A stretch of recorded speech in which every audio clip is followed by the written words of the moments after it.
Welcome to the second installation of Regulate Tech. Today, Richard Allan. Hi, Richard. Hi, Nicklas.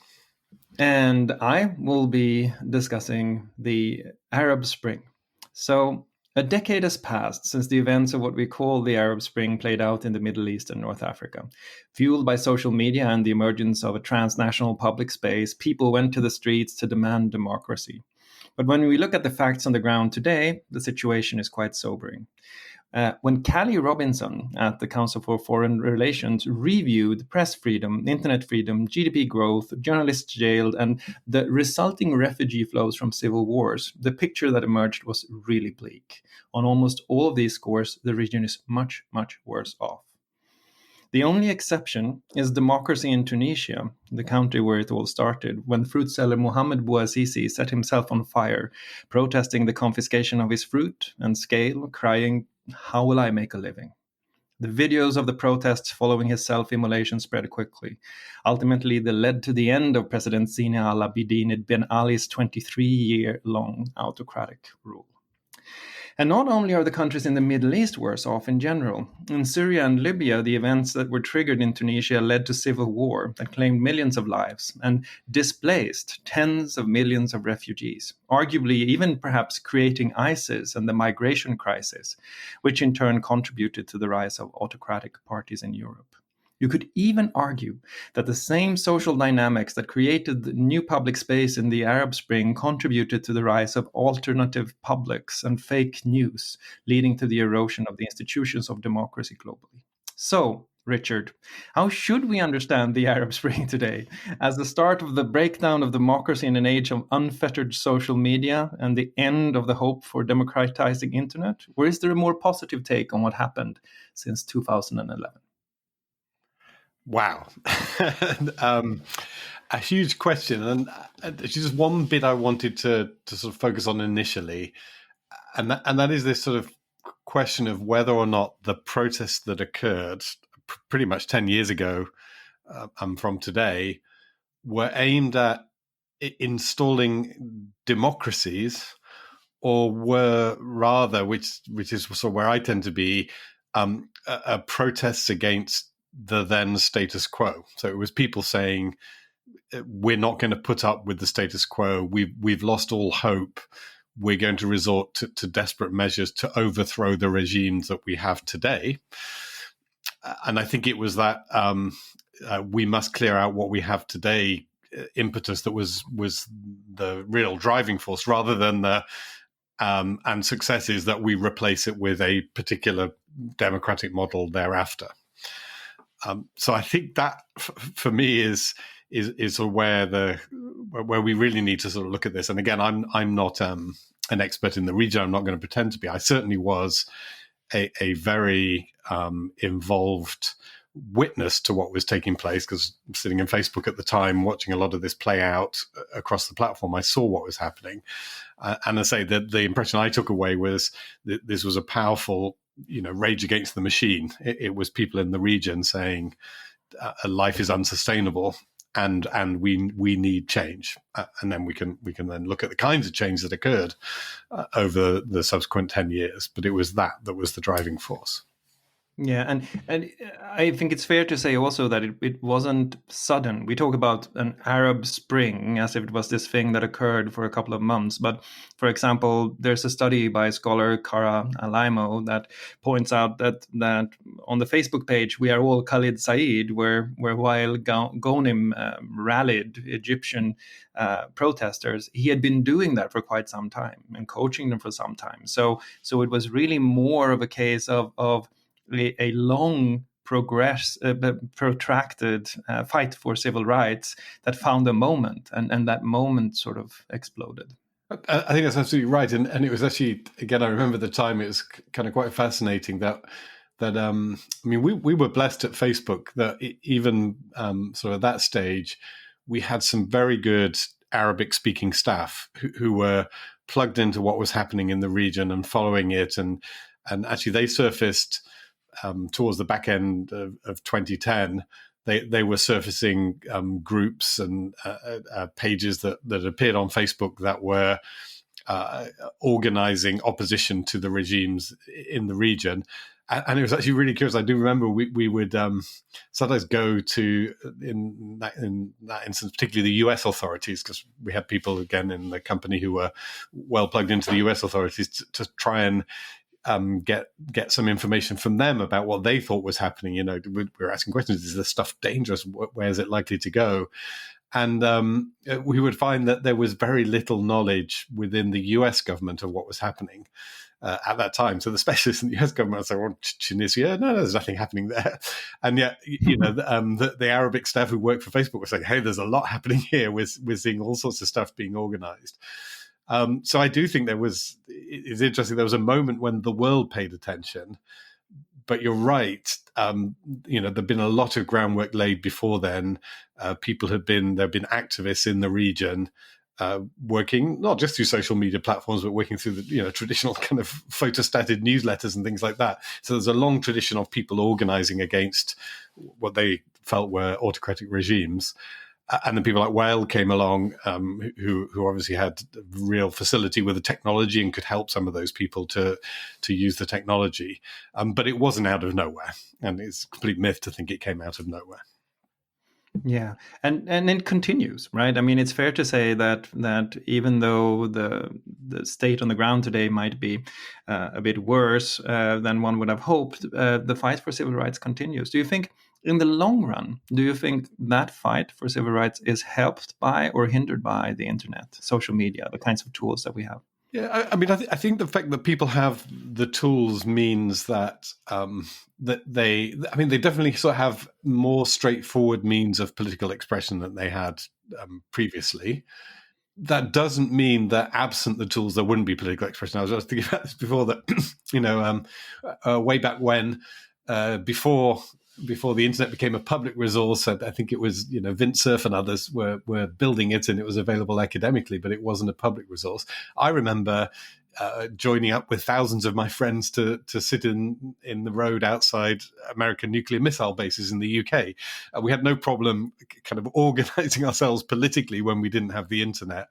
So it can happen where people are motivated, and I don't think we should overstate if you like, the agency of the internet, as opposed to it being a tool that helps people who are already, claiming or organizing some kind of political activity, but certainly makes it easier. I think one of the interesting phenomena, again, if I remember back to what was happening then, was that certainly the governments like the Tunisian government and the Egyptian government at the time just weren't very capable when it came to internet and social media stuff.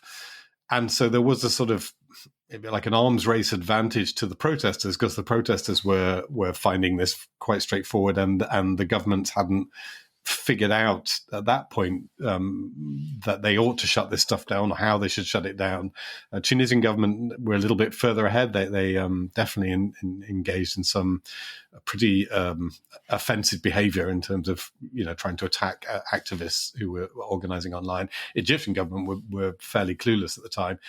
Those governments have now caught up. So that's the other interesting phenomenon, that there is now more of a arms race. I mean, people in those countries can certainly be active, but I would say today it's probably much more likely that they will find that governments catching them and intervening than would have been the case back at the time of the Arab Spring.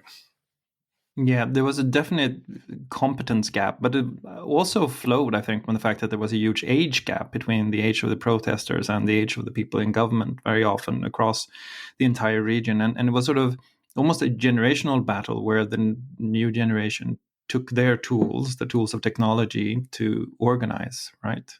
There's something about that age structure that I think is interesting to think about as well. I think that's absolutely true. And I mean, I guess what's happened since, and I don't know how we feel about this, but at the time, the picture that Egypt was run by sort of ancient generals who were just not paying attention to what was going on online, I think probably was reasonably accurate at the time. They now will have recruited, a lot of younger people who have the right technical skills and brought them into it. So whilst the head of the Egyptian government is perhaps in a way a sort of similar aging general to the one that was there prior to the revolution, they will be now backed up by a lot of people with a lot of very good technical skills, actually making them more comparable with another regime in the region outside the Arab part of the region, but Iran, where Iran has very, very competent cyber people in its revolutionary guards, and has been sending people off to get advanced degrees in technology for years, and so is sort of inherently well equipped to deal with this. I think countries like Egypt were not doing that in the same way prior to the revolution, but I'm sure have caught up since.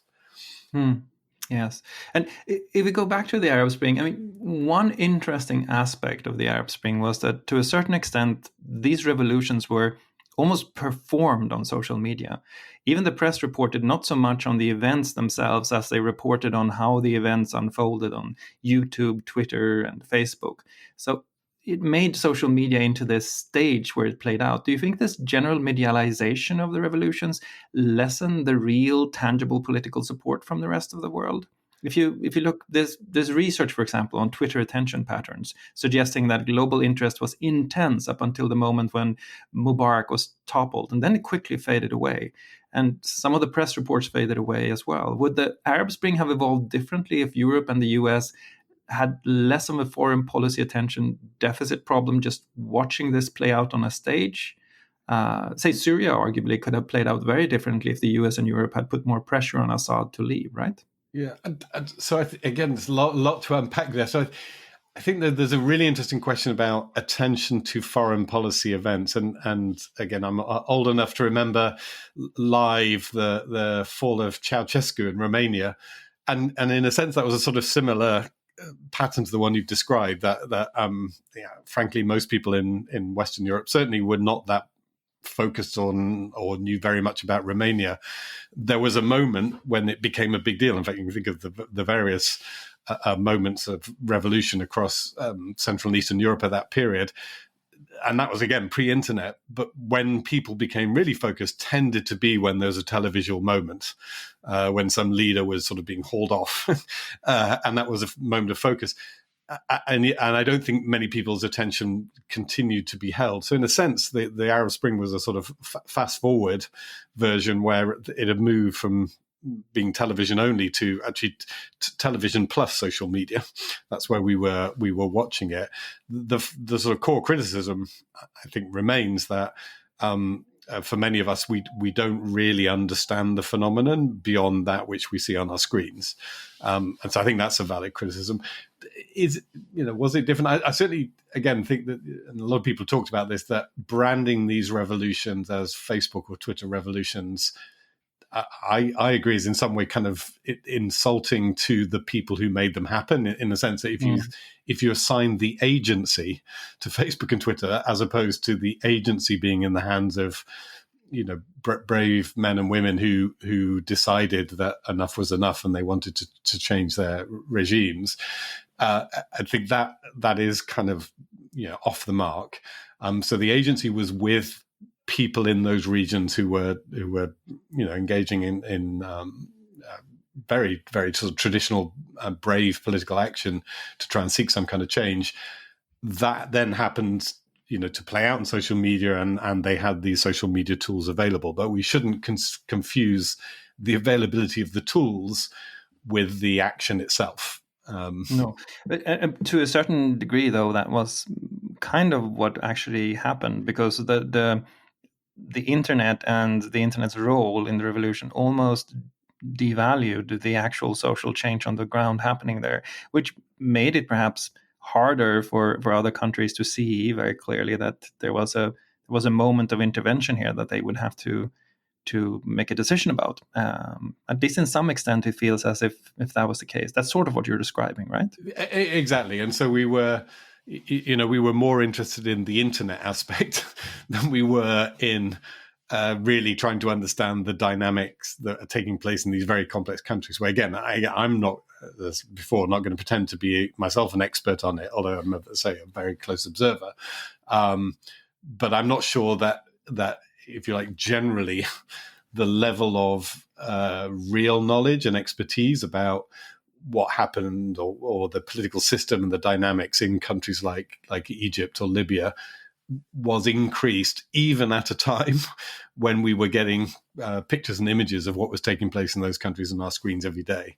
So you're right, because of this focus, the sort of Facebook, Twitter, people are almost talking more about the dynamics of Facebook than they were about the dynamics between different political factions in Egypt. And that I think is unbalanced and unhelpful. And it means that, and again, people sort of essentially took their eye off the ball afterwards. Once it was no longer a sort of Facebook or Twitter story, it was no longer an interesting story. Actually, it was a much more profound and interesting story when you were thinking about the elections that subsequently happened and the rise of the Muslim Brotherhood and then opposition to the Muslim Brotherhood and so on. That actually was the real story. But we weren't talking about that. We were still just talking about, was it Facebook, was it Twitter, how much credit to assign to them, which was not really the point at all. So we agree, I think, that the agency was with the people and not with the technology. If we then agree that social media did not cause the Arab Spring, are there things that social media companies could have done differently to help affect positive change? Should they have removed violent imagery to make sure that the protests were less about violence? Should they have required more fact-checking? How should they have reacted to the use of their services here? And let's put that in perspective. If this happened today, what do you think would play out differently? What do you think, given everything that has happened since in terms of content moderation, the responsibility of platforms, all that stuff, how do you think it would have played out differently today? So I think you put your finger on actually a couple of the really, I think, critical questions. So around, what kind of propaganda, if you like, are you comfortable with people putting out there, and what kind of protest organizing are you comfortable with? And it's really hard to get away from making a judgment that there's good propaganda and good protests, and bad propaganda and bad protests. And I'd like to pull that apart a little bit. That in the middle of the situation that was taking place. Again, remember there were other things happening at the time. That WikiLeaks had got hold of these diplomatic cables, and the diplomatic cables included information about some of the leaders in the region, and there was all sort of information kind of flying around that I think if you had been in one of those regimes, you would have tried to label it as fake news and propaganda, and you'd have wanted it shut down. And yet, I think most people who sort of come from a human rights free expression background would say, no, this is legitimate. You ought to be able to circulate images of people that have been tortured by the state or killed by the state. You ought to be able to circulate information that tells you about the material excesses of the leaders of a country. These are key political facts. In a different context, we might take a different view, and so we might be more willing to say this is kind of inappropriate fake news or excessively violent information that's stirring up trouble in a context where perhaps the target is a democracy, and those who are causing the trouble are just characterize them by their place on the spectrum, but like a far-right group that is trying to cause trouble against a democratic regime, there would be a lot more sympathy with intervening. So again, very, very difficult, because you've got essentially similar content that is making claims about political leaders, content that is quite violent in nature, that is quite emotional in nature. And yet, depending on the context, I think we may take a very different view about whether it should be suppressed or permitted. So I think that I find fascinating. Again, I've got some more thoughts. Please, go ahead. I was going to sort of write down around. I've got some writing to do around that, because I do think it is very hard to come up with a sort of consistent framework that doesn't involve a large amount of value judgment. And again, to go back, if I sort of put myself in my own shoes when we were back there, we definitely took a view that the say, great Arabic speaking staff that we had at Facebook flagged some of this content and said, hey, this is happening. It's important. Again, I'm not an expert on the region, so I tried to ask them to explain to me what was happening, why it was important, so that when we made decisions about that content, and sometimes it comes across your desk to say, there's something that's marginal here. We could leave it up, we could take it down. What do we want to do? That I had some kind of understanding that this content was important. And I say, but that's not it's not a kind of bright line. The content that is of this nature must always come down and must always stay up. You end up factoring context into that, and an understanding of context to understand whether you use the word, whether your bias is to try and protect that content because you think it's important, or your bias is to try and remove that content because you think it's dangerous. How do you think, because going back to the question, assume now, fast forward 10 years, you're still at that desk and these decisions come across your desk again with everything you know about the increased pressure on content moderation, the demands for platform responsibility, the worries about platforms eroding democracy through manipulation of the electorate, etc. Do you think that the appetite, not necessarily from you, but the appetite from platforms, not to point to any specific company, would be radically different today to stand up for this kind of content? Or do you think that the same kinds of decisions would end up being made? I think the same kind of decisions are still being made in the sense that people still need to apply judgment. So this is not my job anymore, but I am very confident, because this has been the pattern for years, that there's somebody in a platform company today who has got demands in front of them from Russian prosecutors saying that Alexei Navalny is a dangerous extremist, that his claims about corruption are fake news and lies, and the platform should be taking down Navalny's content and taking down any protests in support of him. And actually, those same people will, I'm sure, be getting requests, not actually from the US government, because the US government typically doesn't do this, but certainly very strong requests from people in US civil society saying that some of the folks, like the QAnon type folks in the US, are circulating false lies and propaganda and are organizing events that could turn out to be dangerous. And they're going to have to apply their judgment in both cases. And I think instinctively, certainly my first instinct would be to try and protect the Alexei Navalny content, and probably to feel more comfortable removing the QAnon content. But I say, on the face of it, at one level, these are very similar requests. Someone is making a claim. This is false propaganda and or dangerous assembly. But you need to make a judgment when you're sitting on the platform as to whether or not you agree with that, or you think that the claim is invalid. And again, I don't think there is a sort of simple set of if A then B principles you can apply here. It's got to be take in all of the information and make a judgment about what you think the platform should do, and you have to make that decision. I mean, the other thing people outside sometimes don't appreciate is these decisions need to be made in real time. The demonstration is tomorrow. You've got 6 hours to decide whether or not to respond to this request that's come in. Would be lovely to be able to sort of go through some kind of quasi-judicial process and spend hours and hours and hours debating the pros and cons, but you can't. You've got to make the best decision you can on the information you've got available. And there's a real risk to lives, to people's well-being, right? So the stakes are pretty high. They're pretty high, and again, and often in these calls, I'm when I'm talking about these things, I'm not expecting people to sort of suddenly overflow with sympathy for the people who work in the platforms who are well rewarded for doing that job, as was I when I did it. But I do hope that they'll understand that this is, people do take this stuff seriously. They do try and make the best decisions that they can.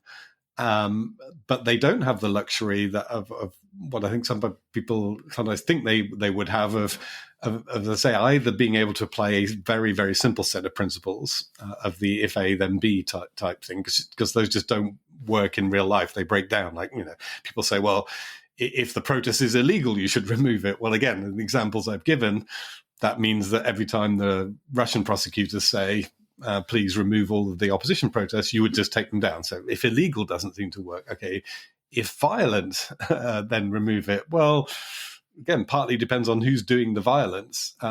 So you get requests. I've seen them come in and say, requests in some places actually around things like gay pride marches. Well, the authorities say you can't allow this gay pride march to go ahead because there'll be violence. What do you mean? Well, people will attack the marchers and therefore it'll be a violent protest. And okay, that doesn't work. So you sort of go through these different principles and you find that in the real world, you end up with unique situations, and each unique situation requires judgment.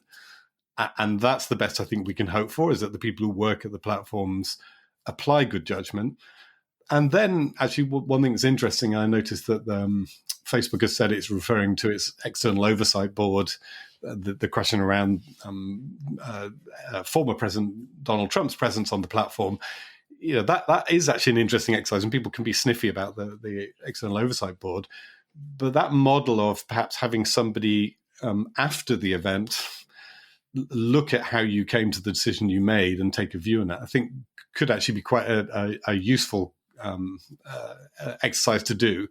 Given, I say, that in many cases, it's quite hard to get that kind of very detailed, in-depth scrutiny done before a decision. But certainly you should be able to do it after the event and say, was it right or not, and then try and learn from it.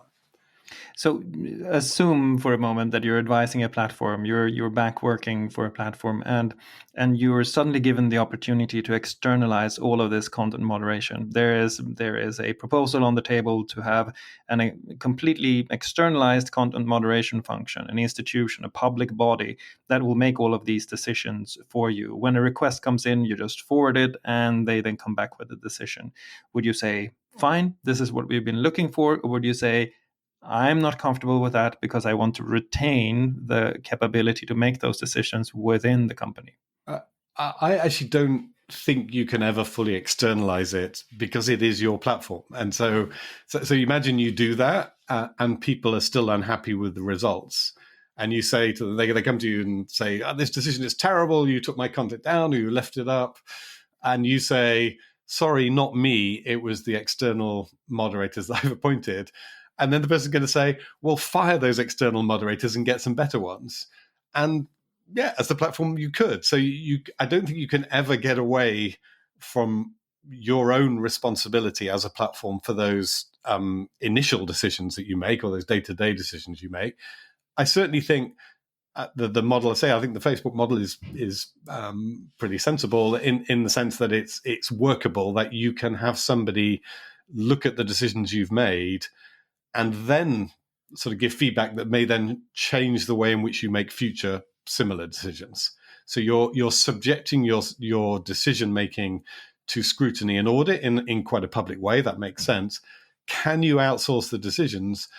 Well, again, I don't think as a user of a platform that I would say, it's fine now. Facebook, Twitter, Google, whatever. Yeah, it's fine. You've sent it to the external body. Therefore, you have no responsibility. Like, they're always going to have responsibility, I'm afraid, because they are the ones who hire and fire the external moderators as well as the internal moderators. Unless that external body, of course, was an appointed set of almost public servants doing the moderation, right? So that's the bit that potentially does work. Again, if you're going to go down that route, then and again, people have different views depending on where they live. But if the platform's not going to do it, the other obvious alternative is that the government does it, and it becomes a legal thing. So in a sense, every decision is a legal type decision made by some court or regulator. That has an intellectual, logical coherence to it, because that is a body that has authority to make decisions. I think where that falls down is at the very practical level, that there is not a government in the world that would be equipped to do that at scale. And so again, I think it probably is, I think where we're heading actually in the UK with the online harms legislation and in Europe with the Digital Services Act is, I think we're heading towards a model where the audit function, if you like, the external oversight board for every platform is going to be a national regulator. So we're going to create that oversight. Whether or not they have their own private external oversight board is up to them, but national regulators are going to take to themselves the power to oversee and audit the decision-making processes of the platforms, the day-to-day decisions will still be made by the platforms. And I'm not sure, as I said, I'm not sure there's a regulator who could do it. I'm not sure there's one who would want it to be sent, potentially millions of individual cases each year. Most regulators, even where they're dealing with stuff like television broadcast media, at most may get a few thousand complaints a year. So the idea that they would suddenly be deluged with millions and millions of complaints that they have to deal with, I think is not something that a regulator want either. But what they do want is the power to go in and say, right, show me the systems you've got, show me how you dealt with those millions of complaints. Oh, and by the way, if a citizen thinks you're doing it wrongly, and I agree there's something to what a citizen in my country says about your decision making, I'm going to use that complaint to come in and do an audit or look at a specific policy area. So that relationship, I think, could work. And that's probably I think it's sort of where we'll end up. Again, that's the other issue about that we often sort of fail to factor in is we're looking at platforms as creating new structures, and I don't think we're necessarily paying enough attention to the fact that regulators they've signaled very clearly they're going to move into the space. Governments are going to move into this space. Yes, that seems very likely, and as you say, in the pending legislation, that's actually even outlined. So you're quite right. Going back to the Arab Spring. Some have argued that anonymity is a key to understanding the power of social media in the Arab Spring. In these autocratic societies, the anonymity that social media provided opened up this space where you could share your experiences of oppression or corruption. But yet today, if you look at the issue of anonymity, it's increasingly under siege. Should we protect it more and remind ourselves that it can be useful? We can turn that into an even more general design question, I think, for platforms, for services. Should our social media be designed for benign democracies or for budding autocracies? Is the cost of anonymity in democracy an insurance worth paying to ensure that you can defend it if democracy is lost? Or is that anonymity more likely to contribute to the loss of democracy in the first place? How do we think about anonymity in the terms of in the context of platforms? So I think I'm always interested in when we look at problems to kind of really try and define properly the harms that we're concerned about. And I think with anonymity, we'll often end up talking about different things. It's really important, I think, to tease out two aspects of it. So one is, when I'm using an internet service, is it possible for somebody to trace back my usage of the internet service to me as an individual, a real life individual sitting in a particular location? That's one piece. The second piece is, when I'm using service on the internet, am I representing myself in my authentic identity, or am I representing myself in some other way that nobody on the internet knows you're a dog phenomenon? I think it's really important to keep those two separate, and because they are there when we're talking about them, we're trying to address two different kinds of harm. So just on the representation question, again, I think really important to understand that I actually think that different services can have different models for representation. The sort of Facebook model of asking you to represent yourself in your authentic identity is, at heart, a privacy measure. And just to unpack that, is because when you go on Facebook, you are sharing often quite sensitive personal information, photos of your kids, photos of yourself, all that sort of stuff. And you want to know that the person you're sharing it with is who they say they are. And that really is the heart of why you have that authentic identity, very specifically on Facebook as a network where people share sensitive personal data with family and friends. Doesn't mean it's the right model for any other network. And in fact, for even within the Facebook family, something like Instagram doesn't have that same requirement, because on Instagram, it's much more about sharing some more creative, or the heart of it was always more creative products or more creative content with a much broader audience. But on a network where, as I say, it's all about sharing information with known people, there is a problem if you suddenly start allowing people to misrepresent themselves. It starts to become very deceptive in that particular context. So I say authentic identity, I think, is one question, and requiring it can be a very important harm prevention measure in a context where people are expecting to be sharing content with real known individuals, and would be really disappointed if they shared content with someone and found they weren't who they said they were, and they're going to go off and do something sort of abusive with that content. So that's the authentic identity piece, I say, and I think that's horses for courses. Some platforms it makes sense, other platforms it doesn't. And it does cause issues. I don't want to minimize them. It causes issues if you are, for example, a human rights activist and you want to use Facebook, but you can't do so in your public identity.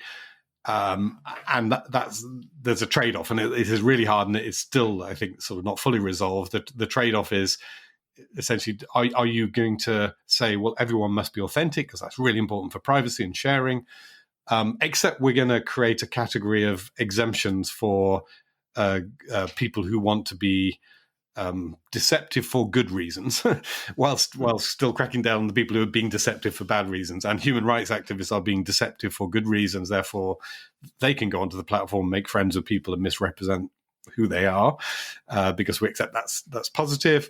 Somebody else going onto the platform misrepresenting themselves in order to commit fraud or steal content or whatever, we're going to keep shutting them out. Again, don't have an answer. I have a lot of sympathy with the human rights activists. I've debated this with them extensively, and I think they are in a really difficult position.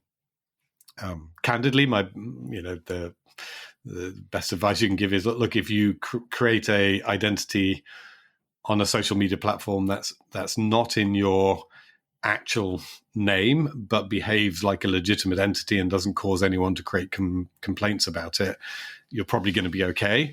That works if you want privately to use the social media platform, and again, you're not making friends with people who don't know who you really are a lot, and it's quite a good network, so you're probably fine.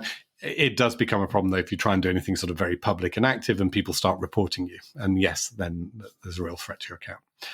So authentic identity, and then real anonymity, which is essentially you can't trace my activity back to me. And that's obviously the harm you're really worried about is well, again, it could be fraud, but typically it's government surveillance, things like that you're primarily worried about.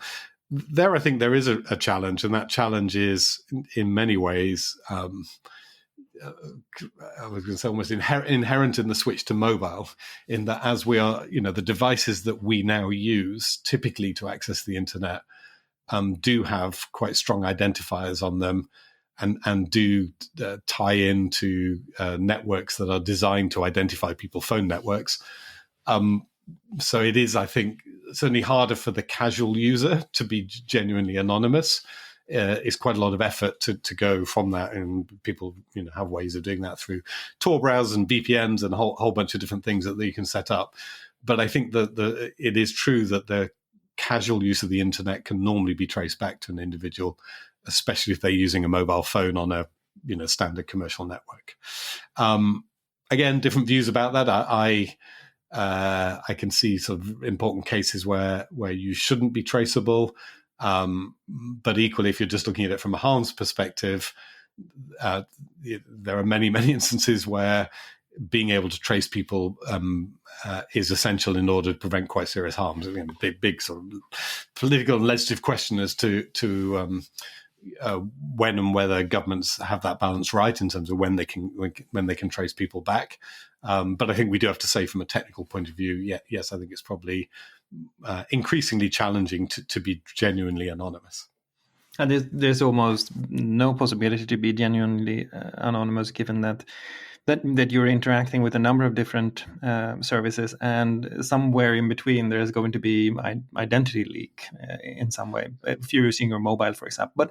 But that doesn't preclude the question: should anonymity be designed in? Should you build stronger anonymity solutions, or is the value of anonymity overstated? But again, I would question, when we're saying that, do we mean building in true anonymity, which would a subset of which would be being able to, I'll use the more emotive language, being able to misrepresent who you are, Are we saying that? So a subset, or are we just saying that we're interested in the misrepresentation piece, and that internet services should allow you? And again, actually, Germany is very interesting. Germany took Facebook to court, sort of demanding the right for people to be able to misrepresent themselves and pretend to be someone else. Interestingly, at the same time as saying, you guys are terrible on fake news and fraud and deception, you've got to get rid of all of that. And so again, it's a classic area where there's one of these sort of inconsistencies. You're being asked to do two contradictory things by government at the same time. One, you must respect people's right to misrepresent who they are. Two, you must get rid of fraud and fakery on your network. And again, I think that's sort of underpinning that is an assumption that only the good guys will misrepresent themselves. And so you come back always to these kind of value judgments to say, as a network, would a good and honourable network, a good and honourable platform, be able to sort the sheep from the goats and say, here are the good people, and if you're a good person, you have a right to represent yourself who you like, because we believe in anonymity and we respect that. But if you're a bad person, you don't. And could they do that effectively in such a way that when you're using the network, you feel confident that you're not being cheated by other users of the network who are lying about who they are? You can see sort of why, as I go through the argument, you can see why Facebook in particular ended up saying, look, we're not going to be able to build that. So we're just going to build something where we say the price of being on our network is authentic, honest representation. Again, doesn't apply everywhere, but that certainly applies, certainly meets the expectations of people using that particular platform. So let's zoom out. We've been discussing the Arab Spring, and the Arab Spring is a series of different things. As you pointed out, it was not a Twitter phenomenon, it was not a Facebook phenomenon, but it can still, if you look at it, be interpreted as a turning point for the way that we thought or think about the internet in society. It's, in a way, it's sort of the end point of the early internet optimism, where it was genuinely believed that the internet would be a democratizing force, that it would bring access to knowledge, it would increase free expression, it would have this effect of strengthening democracy and almost making it impossible to do censorship. There's this early saying, right? The internet treats censorship like damage and routes around it. All of that started to change in some way with the Arab Spring, and I think you could trace back the early roots of the so-called techlash. This notion that technological change and social progress are not just sort of not necessarily connected, but they may in some cases even be inversely connected, and we're now 10 years into that tech clash. Do you see that changing, or do you see that as a sound correction of an over optimism? And what would it take for us to perhaps get a little bit of that early optimism back? So I think it's a correction on the notion that there was a sort of progress towards an inevitable goal of a rational democratic systems are prevailing everywhere. I think that there's a correction with that, and I've been maybe reading too much of the political philosopher John Gray lately, but he's the person who most pulls apart a vision that actually was probably encapsulated most by the Bush-Blair years, that there was a sort of inevitable democratic utopian destination we're all moving towards. And just, if you gave people the opportunity, and this is where you get the disappointment in the Arab Spring, people had the opportunity, and if you followed that philosophy, that there was a sort of inevitability to the victory of this particular model. You are disappointed that when people were given the opportunity, it didn't materialize. And I think there was a lot of that thinking, like similarly around the internet. So if you believed, yes, when we connect everyone together, then I'll use the emotive language. People in the less politically developed parts of the world will now connect with people in the more politically developed parts of the world, and they'll learn from that. They'll see the light, and the internet will be part of them heading towards, let's say, this inevitable almost sort of quasi religious vision of a particular future destination. And I think that's clearly not happened. But I think the reason it may not have happened is not because the internet was incapable of delivering it, but because it was not real. And I'd say you read Gray, you'll sort of read a lot more around why, or the argumentation as to why it may not be real. So we're asking the internet to do something impossible, and then we're disappointed that it hasn't done so. So I think people who feel strongly that or believe strongly in that model that there is a progressive or mankind is progressing steadily towards this single democratic model will continue to be disappointed. Those who take a different view sort of look back and say, well, there can be a plurality, a diversity of different political systems and ways in which people organize societies. Equally valid, and if you take that view, then you may feel more forgiving of what the internet is doing.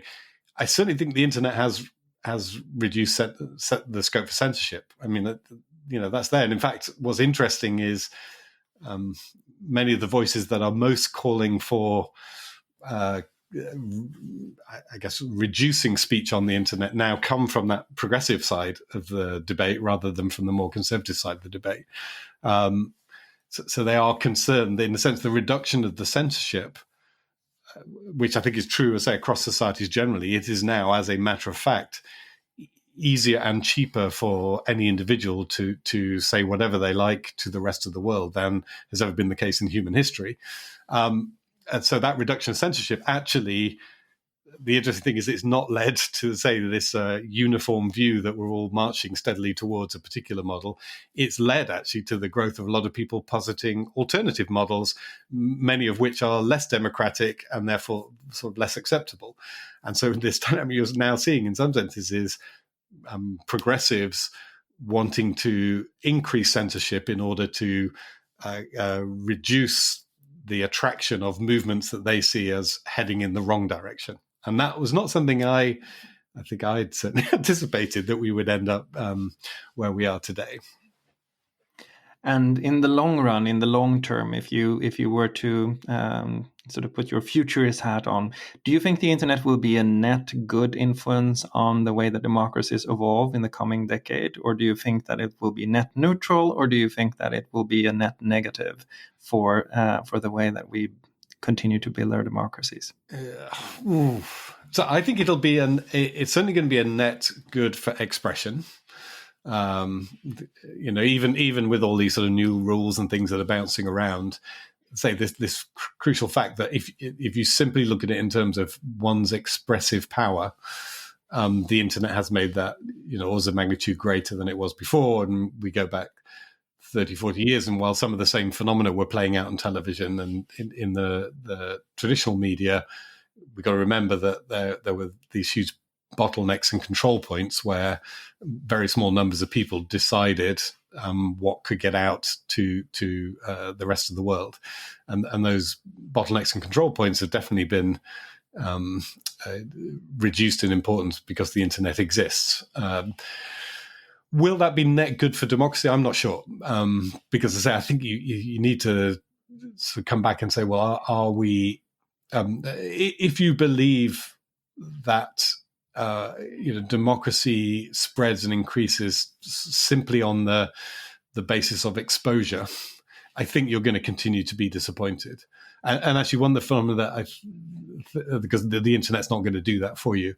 And so the other day, just in the context of some of these sort of speech questions, that there was I think a naivety around the creation of platforms, and I don't mean that in a mean way, a nice naivety, which was the belief that if we just connect people together around the world, they will all understand each other better and love each other a little more.